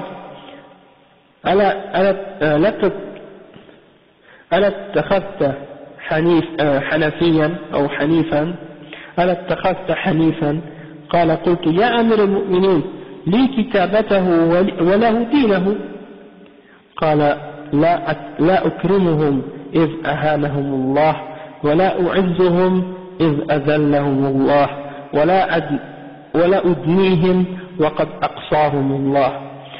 C'est un exemple qui est rapporté par Abu Musa al-Ash'ari radiyallahu anhu, dans lequel il dit que quelqu'un a dit à Omar ibn al-Khattab, j'ai un scribe chrétien, quelqu'un qui écrit pour moi et c'est un chrétien. Alors Omar ibn al-Khattab lui a dit, pourquoi tu le prends comme un scribe? Est-ce que tu n'as pas entendu le verset dans lequel Allah subhanahu wa ta'ala dit ô vous les croyants, ne prenez pas les juifs et les chrétiens comme alliés, ils sont les alliés les uns des autres? Pourquoi tu n'as pas pris un musulman, un hanif? Alors l'autre personne a répondu, Ya Amir al-Mu'minin. Lui, moi j'ai son écriture et lui il a sa religion. C'est-à-dire il a sa religion, il écrit pour moi, donc il a sa religion et moi j'ai son écriture, mais ça ne veut pas dire que je suis d'accord avec sa religion, etc. Donc il essaie d'argumenter pour dire que pourquoi tu me blâmes d'avoir pris ce scribe chrétien? Alors Omar il dit, je ne veux pas les honorer alors que Allah subhanahu wa ta'ala les a humiliés, et je ne vais pas les élever alors que Allah subhanahu wa ta'ala les a humiliés, et je ne veux pas les rapprocher alors qu'Allah subhanahu wa ta'ala les a éloignés. وروى الإمام أحمد ومسلم أن النبي صلى الله عليه وسلم خرج إلى بدر فتبعه رجل من المشركين فلحقه عند الحرة قال إني أردت أن أتبعك وأصيب معك قال تؤمن بالله ورسوله قال لا قال ارجع فلن أستعين بمشرك. Donc ça c'est un rapport rapporté par l'imam Ahmad et Muslim, dans lequel le prophète sallallahu alayhi wa sallam dit que lorsqu'il est sorti pour Badr, un homme parmi les mushrikin l'a rejoint et il lui a dit, moi je voudrais te suivre et je voudrais participer avec toi dans qu'est-ce que tu vas faire. Et le prophète sallallahu alayhi wa sallam a dit, est-ce que tu crois en Allah et en son messager? Et il a dit non. Alors il a dit, retourne, parce que je ne veux pas demander l'aide d'un mushrik, c'est-à-dire de quelqu'un qui commet le shirk. Le shirk dit, هذا محمول على غير حالة الضرورة قيل إنه منسوخ والله أعلم لما ثبت من استعانته صلى الله عليه وسلم ببعض الكفار بعد ذلك. Donc ça c'était, comme le cheikh il dit, ça c'était excepté, il dit, le chef, ça c'est excepté dans les cas de nécessité, et il dit que ce hadith-là est mansour, c'est-à-dire abrogé, parce que par la suite, le prophète sallallahu alayhi wa sallam, il a accepté la participation de certains parmi les juifs et certains parmi les mouchriquines dans certains de ses combats. D'accord? Donc ça c'est un exemple qu'il a donné pour montrer que à ce moment-là, le prophète sallallahu alayhi wa sallam avait refusé de prendre l'aide d'un mouchrik. ومن هذه النصوص يتبين لنا تحريم تولية الكفار أعمال المسلمين التي يتمكنون بواسطتها من الاطلاع على أحوال المسلمين وأسرارهم ويكيدون لهم بإلحاق الضرر بهم. Donc le chef il dit, à partir de ces textes-là, on peut comprendre que c'est interdit de donner à un kafir un travail par lequel il va être capable d'avoir connaissance de l'état des musulmans et de leurs secrets. Et il va être capable de faire des complots contre les musulmans pour que du mal les atteigne.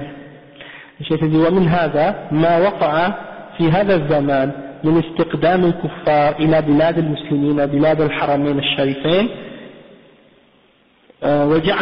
وجعلهم أعمالا أو عمالا وسائقين ومستخدمين ومربين في البيوت وخلطهم مع العوائل أو خلطهم مع المسلمين في بلادهم. Donc le cheikh il dit, et par exemple, qu'est-ce qui est arrivé dans notre époque du fait d'avoir utilisé, par exemple, d'avoir fait venir des kuffars dans les pays musulmans, comme par exemple dans les pays comme Al-Makka ou Al-Madina et les autres pays dans les pays musulmans, et de faire venir par exemple des employés et des chauffeurs, des bonnes, des servantes, des servants et des éducatrices par exemple pour les enfants dans les maisons, et qui sont des kuffars, et de leur permettre de se mélanger avec les familles des musulmans et de se mélanger avec les musulmans. Ça c'est quelque chose qui est interdit, puis que c'est quelque chose qui est dangereux pour les musulmans, parce que lorsqu'ils rentrent et qu'ils se mélangent avec les musulmans dans leur pays, dans leur maison et tout ça, eh bien ils enseignent aux enfants toutes sortes de choses. Il y a beaucoup de familles musulmanes dans certains pays musulmans où les enfants sont éduqués par une nourrice ou une nounou comme on dit là, et puis c'est une kafira, c'est une chrétienne, une juive, et elle enseigne toutes sortes de choses aux enfants, et parfois même elle peut même essayer de leur donner une da'wa pour les faire devenir chrétiens ou des choses de ce genre. Donc ça c'est dangereux. Après les chefs disent ومن مظاهر موالاة الكفار التاريخ بتاريخهم خصوصا التاريخ الذي يعبر عن طقوسهم وأعيادهم كالتاريخ الميلادي والذي هو عبارة عن ذكرى مولد المسيح عليه السلام والذي اتبعوه من أنفسهم وليس هو من دين المسيح عليه السلام. فاستعمال هذا التاريخ فيه مشاركة في إحياء شعارهم وعيدهم. ولتجنب هذا لما أراد الصحابة رضي الله عنهم وضع تاريخ للمسلمين في عهد عمر رضي الله عنه عدلوا عن تواريخ الكفار وأرخوا بهجرة الرسول صلى الله عليه وسلم مما يدل على وجود مخالفة الكفار في هذا وفي غيره مما هو من خصائصهم والله المستعان. Donc le cheikh il dit par exemple, une des aspects qui fait partie de montrer qu'on s'allie avec le kuffar, c'est le fait de prendre pour calendrier leur calendrier et leur système de date, hein. Donc le fait de prendre leur système pour déterminer les dates et les années, etc., comme le calendrier grégorien que les kuffars utilisent, eh bien, dans plusieurs pays musulmans maintenant, c'est devenu le calendrier qui est accepté, qui est utilisé comme étant l'officiel. Et ça c'est quelque chose qui montre qu'on a une certaine forme de wala envers les kuffars. Et ça, c'est contraire à l'islam. Parce que eux, ils ont établi leur calendrier pour se rappeler des jours de leur fête et les choses qui ont rapport avec les pratiques de leur religion et leurs rituels, etc. Donc, par exemple, les juifs, ils ont un calendrier également, qui est différent du calendrier des chrétiens. Donc, les Chinois, ils ont un autre calendrier également. Les Vietnamiens ils ont un calendrier. La plupart des différents peuples, ils ont tous un calendrier différent. Et même parmi les chrétiens, il y a des chrétiens qui n'ont pas le même calendrier que le calendrier grégorien. Les orthodoxes, ils n'ont pas le même calendrier que le calendrier des catholiques. Donc chacun d'entre eux, ils ont un calendrier différent. Et ils ne suivent pas les autres dans leur calendrier. Donc nous les musulmans, on doit se distinguer de ces gens-là et suivre notre calendrier, c'est-à-dire le calendrier islamique, avec les dates basées sur les choses qui ont rapport avec l'islam, comme Ramadan et Dhul Hijjah et les autres mois qu'on connaît. Hein. Et puis aussi, c'est les Sahaba qui ont établi ce calendrier-là, en se basant sur la date du Hijra, comme étant la base ou la première année. Pour dire que c'est l'an 0, c'est l'année du Hijra, du prophète sallallahu alayhi wa sallam. Contrairement aux chrétiens qui ont basé leur calendrier soi-disant sur la naissance de Isa. Notre calendrier n'est pas basé sur la naissance du prophète Mohammed sallallahu alayhi wa sallam, mais il est basé sur Al-Hijra. C'est pour montrer qu'il y a une distinction et que c'est pas basé sur ça. Notre calendrier est basé sur quelque chose d'autre, plus grand encore. D'accord? Et donc Omar ibn al-Khattab qui a établi ce calendrier-là, et tous les Sahaba ont été avec lui là-dedans, et ils ont été d'accord là-dessus, et ça fait partie de quelque chose qui fait partie de l'ijma' des musulmans. Et donc on ne peut pas rejeter ça pour suivre l'exemple des kuffars. Mais la plupart du temps, c'est durant la colonisation, les Français, les Anglais et les autres pays de l'Europe, quand ils ont envahi les pays musulmans, ils ont établi leur calendrier dans nos pays. Et quand ils sont partis, on l'a gardé, mais c'est obligatoire pour les pays musulmans de changer ça et de remettre le calendrier islamique pour qu'on soit capable de se distinguer encore plus de leur système.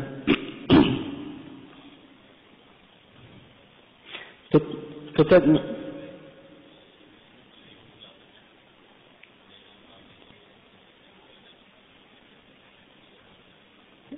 pour le Jumu'ah et tout, ouais, c'est ça, leur jour ouais, non, c'est vrai. Donc les fêtes, les week-ends, c'est pas la même chose, c'est jeudi, vendredi, ouais c'est ça, jeudi, vendredi en Algérie, c'est comme ça, puis en Arabie Saoudite aussi, je crois que c'est comme ça. Et après ça a été changé. Donc tu vois, ça c'est un exemple de suivre l'exemple des kuffars et de les prendre pour aller dans ces choses-là, ça c'est quelque chose qui est contraire à l'islam.